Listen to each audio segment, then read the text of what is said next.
ஆனால் இளங்கோவன் ஐயா வந்து ஒரு மல்டி ஸ்பெஷாலிட்டி.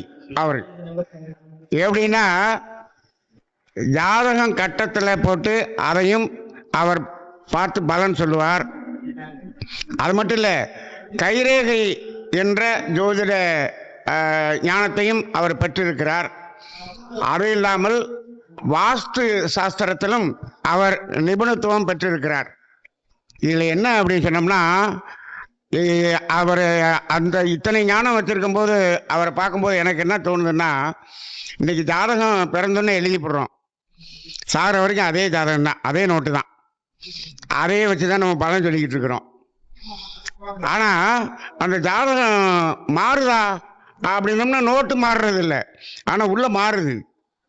இப்போ ஐயாவுடைய கைரேகை ஒன்று வச்சிருக்காரு பாருங்க. இது 5 வருஷத்துக்கு முன்னாடி அவர் ரேகையை எடுத்து பார்த்துட்டு 5 வருஷம் கழிச்சு இன்னொரு அடுத்த ரேகையை எடுத்தாருன்னா அந்த ரேகை மாறி இருக்கிறத அவரே பார்த்துருவார். அப்போ இந்த கைரேகை வந்து நம்மளுடைய வாழ்க்கை மாற மாற இங்கு நம்ம ஜாதகம் மாறுதுங்கிறது நேரடியாக காட்டக்கூடியதாக இருக்கிறது. அப்படிப்பட்ட ஒரு ஞானத்தையும் அவர் தன்னிடம் வச்சிருக்கிறார். இன்னைக்கு அதை பற்றி இன்னைக்கு நமக்கு அவர் பேசுவார் நினைக்கிறேன். அது மட்டுமல்ல, இது ரெண்டுமே வந்து நம்மளுடைய விதியை காட்டுறது. 3வது ஒரு கலை வச்சிருக்காரு பாருங்க, வாஸ்து சாஸ்திரம். அது எப்படின்னா, இனிமேல் தான் நம்ம அந்த குழியில போய் விழுக போறோம். என்னன்னா, இப்பதான் இடம் வாங்கியிருக்கேன், இனிமேல் தான் வீடு கட்ட போறோம், இடம் வாங்க போறோம், வீடு கட்ட போறோம். ஐயா, நான் குழியில விழுக போறேன், விழுகாம பாதுகாக்கிறதுக்கு அப்ப இந்த வருமுன் காக்கிறதுங்கிற வேலையை பார்க்கறது வந்து இந்த வாஸ்து சாஸ்திரம். அப்ப முன்கூட்டியே எப்படி இருந்துக்கலாம், எப்படி கட்டிடலாம், எப்படி இடத்த வாங்கிக்கலாம் அப்படின்னு நம்ம விதியை நம்ம நிர்ணயிக்கிறது பதிலாக அவர் நமக்கு நிர்ணயம் பண்ணி கொடுப்பார். அப்படி ஒரு கலையையும் கற்று வைத்திருக்கிறார். அதனால இன்னைக்கு அவர் வந்து அந்த வாஸ்து சாஸ்திரம், அந்த கைரேகை, இது போன்ற நமக்கு தெரியாத அந்த ஞானங்களை எல்லாம் நமக்கு கொடுப்பதற்காக வந்திருக்கும் இளங்கோவன் ஐயா அவர்களை வருக வருக என்று வரவேற்கிறேன். நன்றி, வாழ்க வளமுடன்.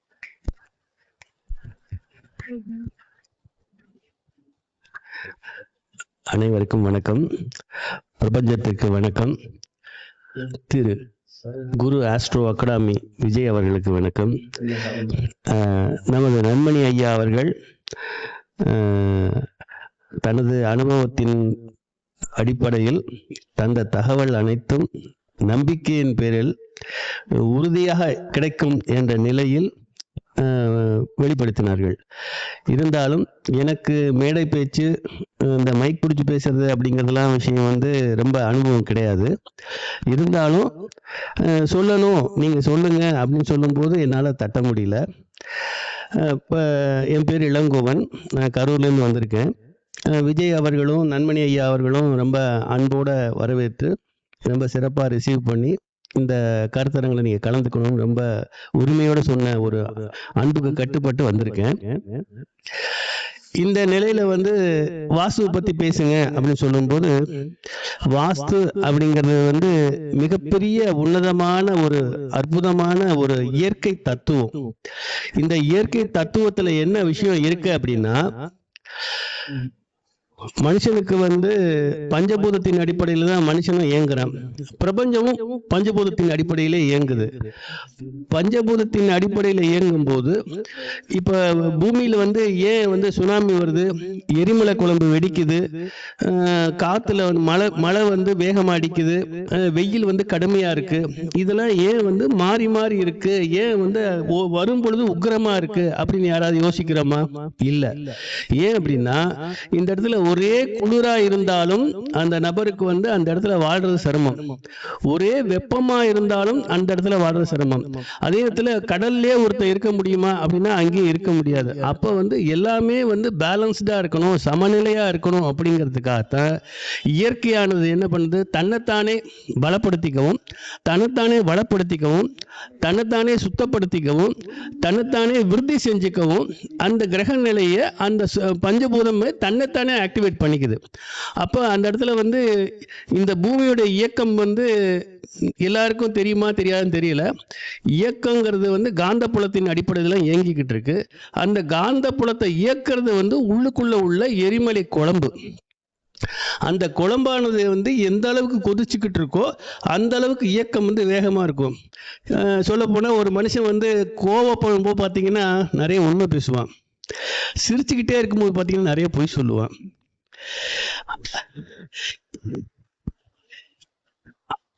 அதே மாதிரி தன்னிலை இழக்கிறவங்க, இப்போ அந்த உற்சாக பானம் எடுத்துக்கிட்டவங்க பார்த்தீங்கன்னா பேசும்போது எல்லாமே உண்மையாக இருக்கும். அதே நேரத்தில் நிதானத்தில் இருக்கவங்க பேசும்போது பார்த்தீங்கன்னா அந்த இடத்துல வந்து அவங்க சொல்லக்கூடிய பதிலோ கேள்வியோ எல்லாமே வந்து உள்ளார்ந்த விஷயமா அர்த்தமாக ரெட்டை அர்த்தம் உள்ள நிலையில் இருக்கும். ஆமாம், அதாவது அந்த இடத்துல என்ன அப்படின்னா, ஒரு மனிதன் எந்த இடத்துல எப்படி பயணிக்கிறான், உண்மையாக இருக்கானா இல்லை செயற்கையாக இருக்கானா அப்படிங்கிறத தெரிஞ்சுக்கிறதுக்கு வந்து இந்த பிரபஞ்ச சக்தியானது வந்து நமக்கு கொடுத்துருக்க இந்த 5 பூதத்தை வந்து நம்ம சமநிலைப்படுத்தணும்னா நமக்கு வரக்கூடிய பிரச்சனைகளை குறைச்சிக்கலாம் அப்படிங்கிற நிலையில தான் இந்த பிரபஞ்ச சக்தியை வந்து அந்த காலத்தில் ராஜாக்கள் மட்டும்தான் பயன்படுத்துகிறாங்க. மற்ற யாருக்கும் வந்து இந்த ரகசியம் தெரியாது. ராஜாக்களுக்கு அப்புறம் இந்த கலையானது எங்கே டிரான்சிட் ஆச்சுன்னா அடுத்து வந்து கோவில், அடுத்து அரண்மனைகள் இப்படிலாம் வரும்பொழுது நாளாக கல்வியின் வளர்ச்சியாலும் பொருளாதார வளர்ச்சியாலும் தனிநபர் வந்து தானும் வளரணும் அப்படிங்கிற நிலையில் வந்து இந்த வாஸ்து கலையை வந்து அவங்களுக்கும் தெரிஞ்சு மற்ற கலைகளாக வரும்பொழுது எல்லா நிலைகளிலும் மனுஷன் வந்து முன்னுக்கு வரணும், செயல்படும் போது அதில் தடுமாற்றம் வரக்கூடாது அப்படிங்கிறதுக்காக வாஸ்து கலையை வளர்த்தாங்க. இங்கே பஞ்சபூத அடிப்படை எப்படி நமக்கு வந்து வேலை செய்யுது அப்படிங்கும்போது, இப்போ மனிதனே எடுத்துக்குவோம், ஏன்னா எளிமையாக சொல்லும்போது ஈஸியாக புரியும்.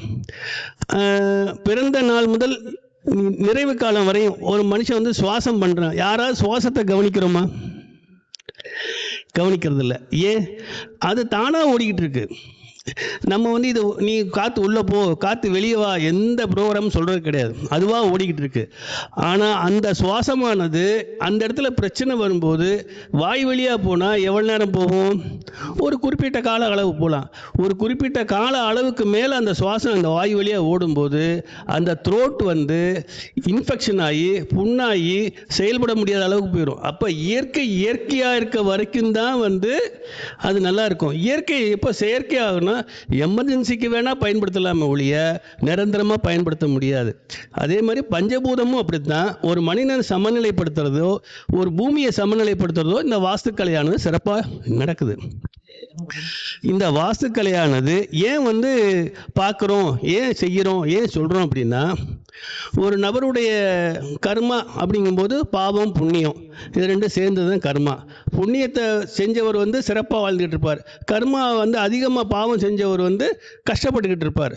ஆனால் இந்த பூமியானது அப்படி இல்லை. அவர் புண்ணியப்படி அமைஞ்சார்னா அந்த பூமியான நல்ல விதத்தில் கிடைச்சிருச்சு, அந்த கிடைச்ச பூமியை முறைப்படி அவர் வீடு கட்டிட்டார் அப்படின்னா அந்த வீடானது இன்னொரு சொத்தை உருவாக்கி கொடுக்கும்.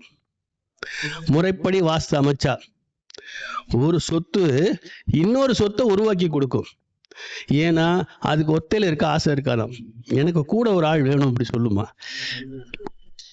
₹1 காசு வந்துச்சுன்னா கூட ₹1 வந்த சேர்ந்தா தான் 2 ரூபா காசோட கூட ₹1 சேர்ந்தது 3.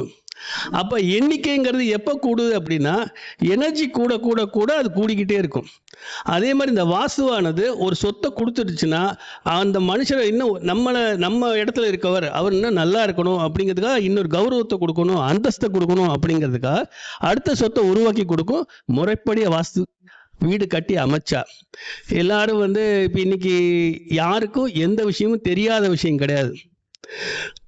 எல்லாரும் போன உடனே பிளாட்டை பார்க்குறாங்க, 4 திசையை பார்க்குறாங்க, ரோட்டை பார்க்குறாங்க, வீடை வாங்கிடுறாங்க, இடத்த வாங்கிடுறாங்க, அப்புறம் வீடை கட்டிடுறாங்க. ஆனால் ஒரு வாஸ்துங்கிறது முதல்ல பிளாட்டை பார்க்குறதோ இடத்த பார்க்குறதோ இல்லை, அந்த பூமி எந்த அமைப்பில் இருக்குது, அந்த பூமியை சுற்றி 8 திசை எந்த மாதிரி அமைஞ்சு இருக்கு, அதில் வந்து என்னென்ன விஷயங்கள் சம்மந்தப்படுது, என்னென்ன வகையான தெய்வ ஓட்டங்கள் பாசிட்டிவ் என்ன இருக்குது நெகட்டிவ் என்ன இருக்குது எல்லாத்தையும் தெரிஞ்சுக்கிட்டு இந்த இடம் நமக்கு சாதகமான இடமான்னு தீர்மானம் பண்ணதுக்கப்புறம் தான் இடமே வாங்கணும். அந்த இடம் வாங்கினதுக்கப்புறம் அந்த இடத்துல வந்து எந்தெந்த பகுதியில் என்னென்ன கொண்டு வரலாங்கிறது தீர்மானம் பண்ணணும். அடுத்த விஷயம் வந்து எல்லாரும் வடக்கு எல்லாரும் கிழக்கு அப்படின்னு போயிட்டு இருக்காங்க. எல்லா திசையும் நல்ல திசையே, எந்த திசையும் கெட்ட திசை கிடையாது. வடக்கில் போனதான் உச்சம், கிழக்கில் போனதான் உச்சம் அப்படின்னு நினைக்கிறது வந்து அவங்களுடைய என்ன சிந்தனையை ஒழிய, தெற்கில் போன எல்லாருமே வீணாக போயிட்டாங்களா?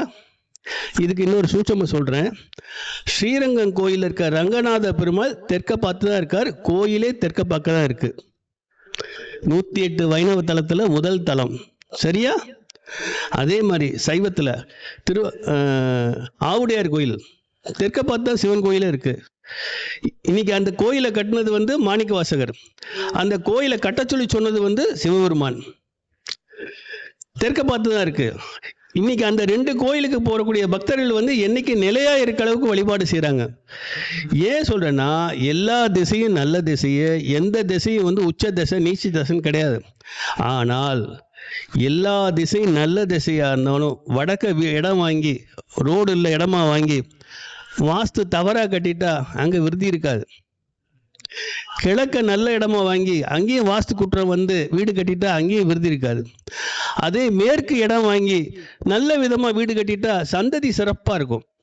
அதே தெற்கு பக்கம் இடம் வாங்கி அந்த வீட்டை முறைப்படி வாஸ்துப்படி வீடு அமைச்சா அந்த வீட்டில் இருக்க இல்லத்தரசி ராணி மாதிரி வாழ்வாங்க. அந்த வீடு நிர்வாகம் பிரமாதமா இருக்கும். அதனால எந்த திசையும் வந்து நல்ல திசை, எந்த திசையும் கெட்ட திசைன்னு கிடையாது. நமக்கு எந்த சாலை அமைப்பு இருக்கோ, நம்ம சக்திக்கு, நம்ம பொருளாதாரத்துக்கு என்ன இடம் அமையுதோ அதன் அடிப்படையில் நம்ம அந்த இடத்த வாங்கி அந்த இடத்த வந்து பரிபூர்ணமாக முழுமையாக தெரிஞ்சுக்கிட்டு திசைகளுடைய அமைப்பையும் முழுசாக புரிஞ்சுக்கிட்டு அதுக்கேற்ற மாதிரி வீடை பிளான் பண்ணி கட்டும்போது வாழ்க்கை சிறப்பாக இருக்கும். இது வந்து வாஸ்துவின் அடிப்படையான விஷயம். எல்லாரும் பொதுவாக வாஸ்துக்கு வந்து கதவு, ஜன்னல், வீடு, மாடி, ரூமு இப்படி தான் பார்க்குறாங்க. அதெல்லாம் பார்க்கணும், இல்லைன்னு சொல்லலை. ஆனால் அதுக்கு முன்னாடி பார்க்க வேண்டிய விஷயங்கள் நிறைய இருக்குது. அதை யாரும் வந்து கருத்தில் கொள்றதா தெரியல. வீட்டை பார்த்தா போதும், ரோட்டை பார்த்தா போதும், திசையை பார்த்தா போதும் அப்படின்னு நினைக்கிறாங்க. 8 திசையை பார்க்கணும். 8 திசைக்கு அப்புறம் தான் வந்து பூமியே பார்க்கணும். வாங்க போகிற பூமியை பார்க்கணும். பூமி நல்லா இருக்கான்னு பார்த்ததுக்கு அப்புறம் தான், அந்த காலத்தில் நான் சொல்கிறது ஒரு 200-300 வருஷத்துக்கு முன்னாடி ஒரு பூமியை வாங்க போகிறாங்கன்னா அந்த பூமியுடைய மண்ணை சுவைச்சு பார்ப்பாங்க. அந்த சுவை சொல்லும், இது நல்ல பூமி, காரபான பூமி, கந்தக பூமி, அமைதியான பூமி, உக்ர பூமி, சாந்த பூமி, இப்படி நிறைய விஷயங்கள் சொல்லும். அதெல்லாம் நீங்கள் யார் பார்க்குறா? என்ன ரேட்டு, என்ன திசை, என்ன ரோடு, அவ்வளோதான். அடிப்படை விஷயங்கள் யாருமே பார்க்கறது கிடையாது. எப்போ ஒரு அடிப்படை விஷயம் பார்க்குறோமோ அப்போ நம்ம பாதம் வந்து யாராவது நடக்கிறோமே நம்ம பாதத்தை பார்க்குறோமா? ஆனால் நம்மளை தாங்குறது அந்த பாதம் தான். அந்த பாதத்துக்குள்ள அத்தனையும் அடக்கம். பாதங்கிற மாதிரி பூமியை பார்த்துருக்க பாதம் வந்து கோயில்ல ஏன் விழுந்து கும்பிடுறோம் எல்லாம் தெரியுமா? தெரியாது. ஏன் விழுந்து கும்பிடுறோம்?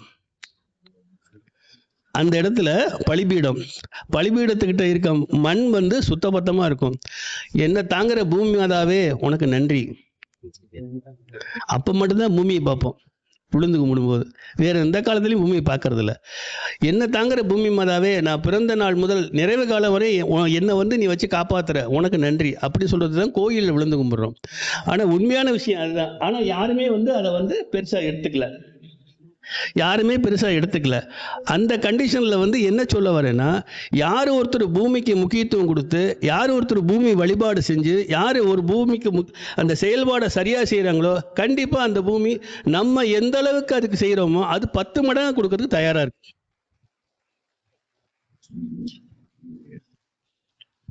ஒரு பூமிங்கிறது வந்து ஒரு நபர் தேர்ந்தெடுக்குமே ஒழிய எந்த நபரும் அந்த பூமியை போய் தேர்ந்தெடுக்க முடியாது.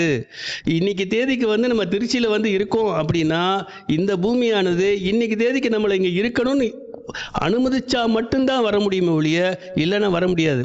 ஏன்னா பூமி தீர்மானம் பண்ணும்போது தான் அந்த மனிதன் அங்கே வாழ முடியும். பூமி தான் தீர்மானிக்கிறதே ஒழிய மனிதன் எந்த பூமியும் தீர்மானிக்கப்படுவது கிடையாது. வாசுங்கிறது அந்த நபருக்கு வந்து அந்த எண்ணங்கள் வரும் பொழுது அந்த பூமியானது அவரையும் தேடும், இவரும் பூமியை தேடுவார். 2 சிங்க் ஆகும்போது ஆட்டோமேட்டிக்காக அது இடமா மாறும். இடமா மாறினது வீடாக மாறும். அந்த வீடாக மாறும்போது அதில் வந்து கவனக்குறைவாக இல்லாமல் முழுமையான செயல்படும் போது வாஸ்துவானது சிறப்பான முறையில் அமைச்சு அவன் வாழ்க்கையை வளப்படுத்திக்கலாம், வரக்கூடிய பிரச்சனைகளை குறைச்சிக்கலாம். வாஸ்து வந்து சாதாரணமாக எல்லாருக்கும் வந்து எல்லாரும் வந்து சாதாரணமாக நினைக்கிறாங்க. ஆனால் வாஸ்து வந்து அனுபவ ரீதியாகவும் பூமி ரீதியாகவும் நேரடியாகவும் தொடர்பில் இருந்தால் மட்டுமே முழுமையான பலன் கிடைக்குங்கிறது அடியனுடைய கருத்து. பெரிய பெரிய ஜாம்பவான்லாம் நிறைய சொல்லிக்கிட்டு இருக்காங்க, நிறைய விஷயங்கள் தந்துக்கிட்டு இருக்காங்க. என்னுடைய எண்ணங்களை நான் வெளிப்படுத்தியிருக்கேன். நம்ம விஜய் சாரும் ஐயா நன்மை எண்ணி ஐயா அவர்களும் ஆறுமுகம் சார் அவர்களும் மற்றும் வந்திருக்கும் அனைவருக்கும் மனமார்ந்த நன்றிகளை தெரிவித்துக் கொள்கிறேன். நன்றி, வணக்கம்.